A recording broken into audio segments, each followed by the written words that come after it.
the first step you need to do is have an entire list of what your expenses look like. So I call it the 30-day principle. In the 30-day principle, you break it into a trimester period of 10 days each.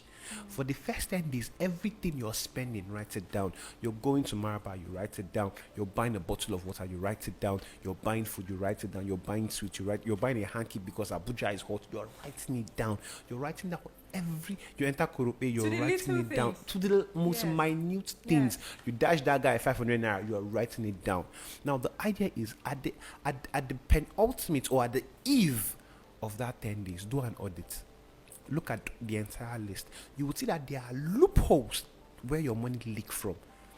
Researchers have found out that over 40% of our finance are seen in the loophole as we don't these things we spend money on were never important. We would have used them in doing something better.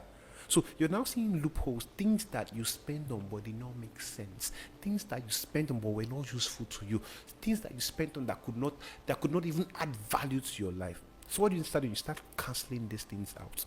By the time you do that, you now appropriate. You'll see that so I spent 100k this in the last 10 days, and about 40 or 50k of that money went to things that could not help me. Assuming I kept this money here, I would have gotten, more something from it. That's the idea. Now you do the same thing for the second part of the trimester.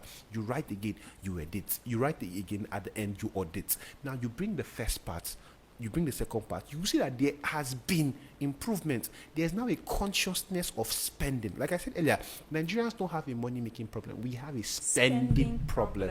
And it is in that spending now that we're not trying to build our finance for better.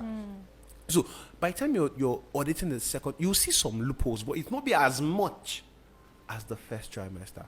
By the time you're entering the third part of the trimester, you are now more conscious of your spending. Now, mind you, the third part is the last 10 days. You're now more conscious of how money goes out. You're now more conscious of what you pay for.